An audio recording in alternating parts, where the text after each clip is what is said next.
Hey everybody, how's it going? My name's Mayuko and welcome back to my channel where we talk about tech, career, and life. So today, again, we're going to talk about salary negotiations. So I posted a video recently about whether to negotiate your salary, and so today we're going to follow up and talk about how to exactly do that. And this is from my conversation that I had with Sarah, who is the lead negotiator at levels.fyi. She was on Muko's Corner, my show about leading a life that feels more you in both your life and tech career. Sarah, again, just has so much great information from her time as a tech recruiter at Amazon, Facebook, and Google to talk about the do's and don'ts about how to negotiate a salary. So the topics covered today will be like, how do you answer? What are your salary expectations? And exactly what medium is best for having these conversations. And before we get started, I wanted to say thank you to the sponsor of today's video, Skillshare. As we're kind of in the mood to learn new skills, like how to negotiate your salary, Skillshare is an incredible platform to learn a lot of great things. It's an online learning community for creative and curious people, where millions come together to take the next step in their creative journey. Skillshare is curated specifically for learning, meaning there's no ads, and they're always launching new premium classes so you can stay focused and follow wherever your creativity takes you.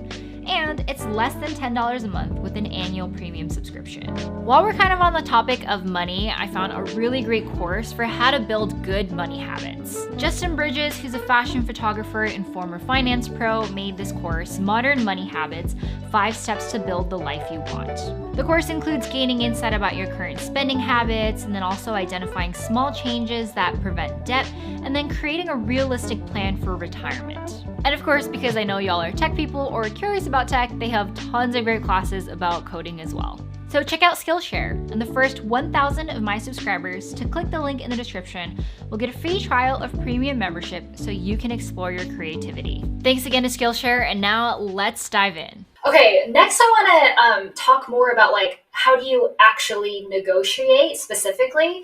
I have a lot of questions about this, but I guess the first question that I had, I think this was one of the questions that I really was curious when we first started talking, was when a recruiter asks you, what are your salary expectations? What's the best way? What's the golden answer? The do's and don'ts of how to respond to that question. Don't give them that number. Don't give them that range because, like I said, the range is really large. You don't know where you land in that compensation band. And so I would recommend push back on that recruiter and ask, hey, I'm just really curious, what is the compensation band for this position? And you don't have to answer anything in real time either. If you don't know the answer, just let them know, hey, I actually haven't put much thought into this. This is a really important thing. Let me just take some time to think about this, and can we revisit this later? And then, usually recruiters are pretty respectful of that. Another thing too is if you're in the state of Washington or California as a candidate, when you request for a compensation band, legally speaking, they have to share the minimum range with you. And recently with Denver too, they passed a law where for any employer, when they post a job description, they have to mention the minimum salary range too. So the recruiter can push for it. The recruiter can ask, there isn't anything in place that, tell them that they can ask, but as a candidate, you're not obligated to answer that question. That's really good to know. I think in the past I've recommended to you all, my viewers, that you should say, I expect to be compensated competitively, which is fine, but I think instead flipping the question to them, right? Because as soon as you put out a number out there, you basically might already be giving yourself away at a discount, which is great for the company, because then they're like, wow, we get someone at this caliber for this cheap, great, let's just keep going with their number, when in fact you're actually worth a lot more. Exactly, and it's just once you give a number, the recruiter will hold you to it. So you say 230K in total compensation, they will give you exactly that, nothing more, nothing less. And let's say you start interviewing with another company and they give you 300K, you can't come back and be like, well, just kidding, now I want 300K. Now the recruiter can say, wow, he came back, and tell me the other competing offer, which means that he or she really wants this position. I'm not going to move the needle, and they will eventually cave and accept this offer. For some really aggressive recruiter, they'll do that. And then another thing too, when they give you the range, don't say yes, don't say no. Let's say you flip it back on them and say, hey, I'm just really curious, what is the compensation band for this position? And let's say the recruiter tell you, all right, well, the range is 100K to 120K. How does that sound to you? Do you like this number? Avoid saying, yeah, no, that sounds great, or no, that's really low. Keep things a little bit more open-ended by saying that's a really good start so that you open that door for yourself to negotiate later. For sure, yeah. It's like you leave it as lukewarm as possible for as long as possible, is what I'm hearing. Exactly. With negotiation, you want to use really neutral like verbiage here. You don't want to undershare, but you don't want to overshare at the same time. So then, at what point do you actually like give a number, or like who should be the first one to give a number? Then I guess. Yeah, so even at the very end, when the recruiter, share with you the good news, like, all right, the team really loves you. They thought you do really well in ABCD, see a lot of growth potential in you. We're ready to move on to the offer stage. What are you looking for? Even at that stage, I still would recommend don't give your number. Sometimes too, you want to take this call to really understand their compensation philosophy. Like they can't just be pushing for a number when they don't tell you like what goes into it, right? You can't make a decision without being informed. So push it back on them and say, truthfully, I've been really busy prepping for the interview. I haven't put much thought into it. If you don't mind just kind of going over the compensation structure with me first, and then we can go over perks and benefits, and then we'll take it from there. And, once they go over everything again, you can just push it back on them one more time saying, this is a little bit newer for me and everyone has different compensation structure. I know I'm not comparing apple to apple. If you don't mind just sharing the numbers with me first, it would be super productive or effective or super helpful for me.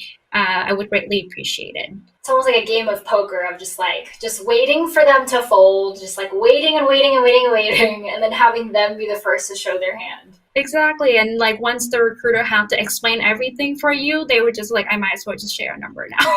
Right. There's no Yeah. explain it later. Right. And like you mentioned, at that stage, you've like already gone through the entire interview process. You got a sense for the company culture. You got a sense of what they're looking for in this role. You have their compensation philosophy together. You can piece all of those together, even that when they give you a number, you have the data and information to be able to confidently say, like, actually, based on what I know and what I've learned, I think I'm this much instead. Exactly. And you want to do a lot of the asking good questions during that call, like asking about the bonus structure. How does that work? Typically, like when is the payout? Is it once a year? Is it twice a year? Is there any other bonuses on top of, what you guys offer and things like that?